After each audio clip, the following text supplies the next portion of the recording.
What's up, YouTube? Back again with another video. In today's video, I am sad, but not at the game, at the fact that this is the second time I've recorded this, so now I gotta make sure that I get this right word for word. Because your boy accidentally deleted this recording as I was making it. So, I had 9 minutes of talking gone. But anyway, guys, we can get right into it. So, I'm going to start this off with asking you guys a question. I want you guys to remember this question, and let me down below what you guys think of this question. I'll let you guys know my view at the end. What makes a game good to you? What makes a game good to you? Think about that. So we'll start my journey looking back at World War II at the launch. We're right around pre-launch. And by the way, this is going to be a video I wanted to do. We're just going to talk, man. We're just going to talk. No montage, no crazy music, no crazy clips. Me, you guys, in the game. This game released a month from now, 5 years ago. And when this game released, I was still playing Infinite Warfare relatively hard, as well as Black Ops 3.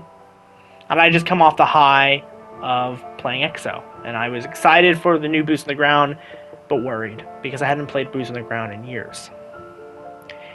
And to me, this milestone of Boots on the Ground was worrisome, because my fears were, well, now corrected.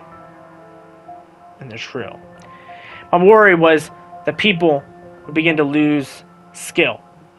My entire life up to that point was pretty much EXO. EXO. I was playing Infinite, Black Ops 3, Titanfall 2. You know, I was playing... The only Boots on the Ground game I really played around that time was Battlefield 1 at the time. But when World War II launched, my fears were just. I hated it. I hated this game. I hated everything it stood for. And I feared that the death of COD was right around the corner. But it wasn't. A few months into the game, I was still playing. I just reached Master Prestige. But there was something growing in me, and I felt it. There was a journey ahead of me. Competition in front of me, like God had planned this all along. And so we'll flash forward to about 4.5 months into the game's life cycle, and I hit Master Prestige, rank 500, and had gotten Chrome by this point. And I think I hit around 250 nuclears at this point too. At this point, I had lost a lot of my friends. I was down to very few, if not at all any, because some just weren't one. Shouts out to my boy Xavier, and shouts out to my boy Bloodline for always being there. I appreciate you guys. Like, for real. You guys have always been there, and I will never forget that. You may not talk a lot now, but there are people that I would consider family. Closer than family, to be honest. But fast forwarding around the end of World War II life cycle, early PO4, I had hit rank 1000 on the World War II, hit 500 nuclears, and got Chrome Tiger. And this journey was unlike anything else. I mean, I had grown so well and so fast. And by this point, I had YouTube that was working well. I was growing on YouTube. I just recently had hit, at that point, I think 10,000 views and right around 400 or so subs. No, I think it was more like 300 actually. I think 300 more closer to that amount. So 300 subs, around 10,000 views is about right. And I got worried, but I kept going. The game was doing well. I had at this point fallen in love with World War II, and I had fallen head over heels for it, in a weird way of saying it.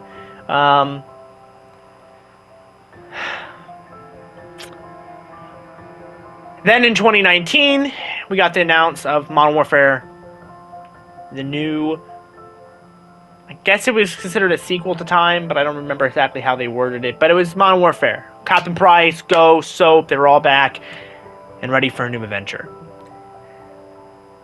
And I was hyped. I was ready. The alpha dropped, and the fears that I had all those years prior had been answered. These were some of my first run-ins with stripe hackers and cheaters in all the years that I had played, and I feared the most had been done. And now we'll kind of discuss in our timeline, we'll kind of briefly just say that by this point, I had pretty much given up on Call of Duty in general. At this point, with the release of Cold War, I pre-ordered it. Same with Vanguard, pre-ordered it. But at this point, I had given all hope.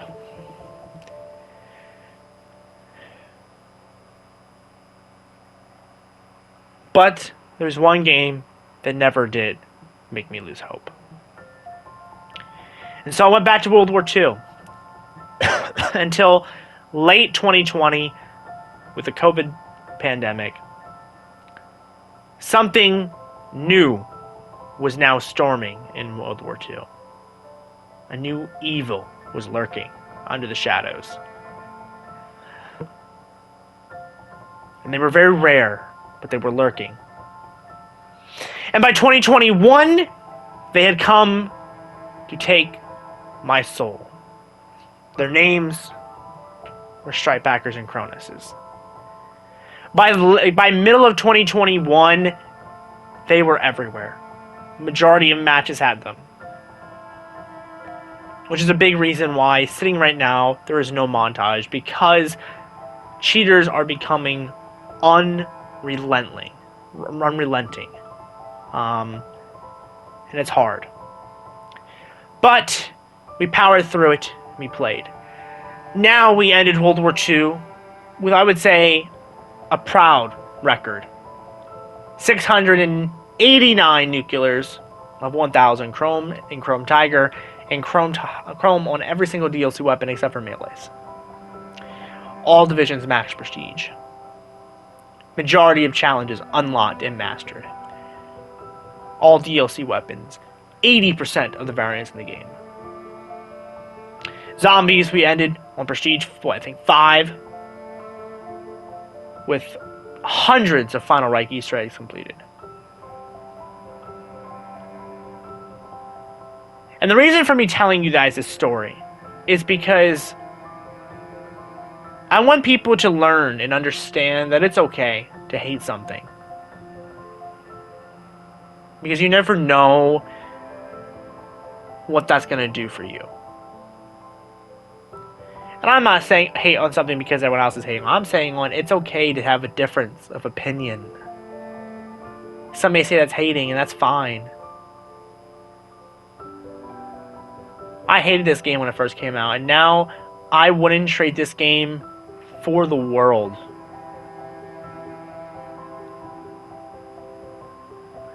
And I think that, to me, is what makes a game good.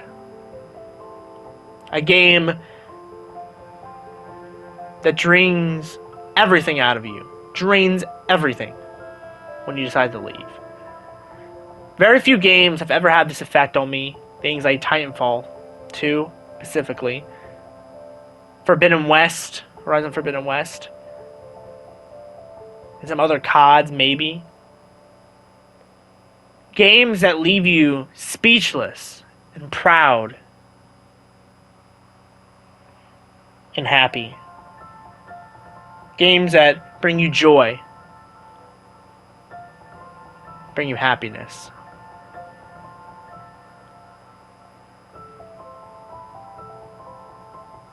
Don't be ashamed of the things that you like, because they're not cool. People hated on me for a long time because I liked this game, and I defended it, and I played it, and I was good at it. Don't let that deter you. Don't let that push you away. You gotta do the things that you want to do. Do them proudly.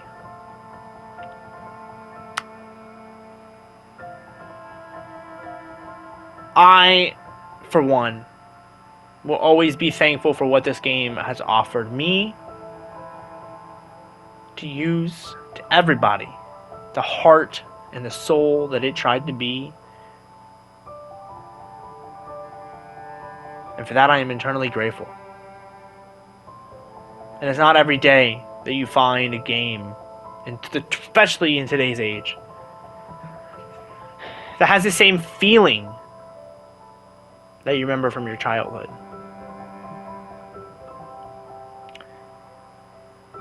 And so even though this is my end of my road on this game, my journey is still going.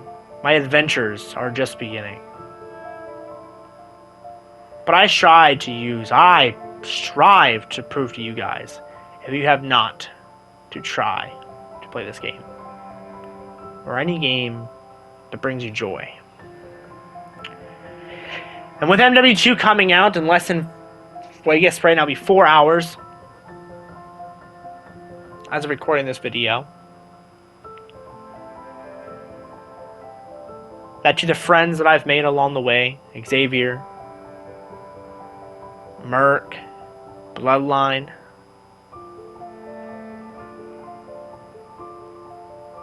to the friends that I've lost along the way,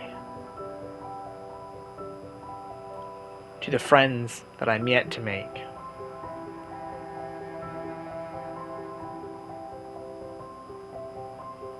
life is short, but you must make the best of it, because it is not permanent. It is short, and it is sweet, but firm. Stern is the word I'm looking for, chat. Stern. But be proud of who you are. Be proud of the things you take pride in loving. It took me a long time to be honest about how much I love this game. But when I finally came to the realization I love this fucking game, it made streaming this game and making videos in this game and talking about this game so much better.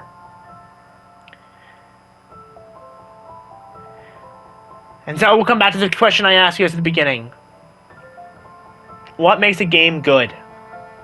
Well, I can't answer that for everybody.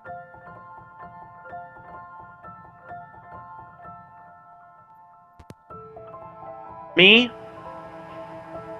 I don't know if my recording will pick that up. My controller literally shut off, so hope the audio sounds great. But anyway, for me, what makes a game great is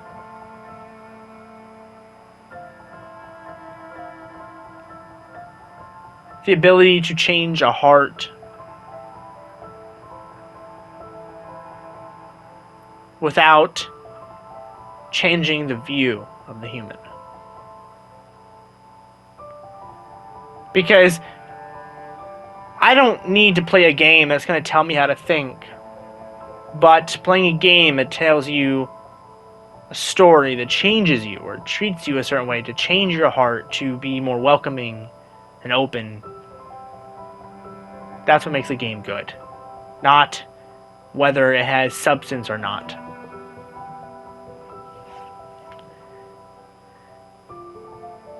And we're coming up to the end of this video, so I'll leave you with that. Thank you, World War II. Thank you, Sledgehammer Games. Thank you, Michael Condrey. Thank you, Glenn Schofield. Thank you, the entire Sledgehammer team, for doing your best on this content. Thank you, everybody, for watching this video. Thank you to my friends that I've lost and gained and yet to gain. Thank you to the enemies that I've created along the way.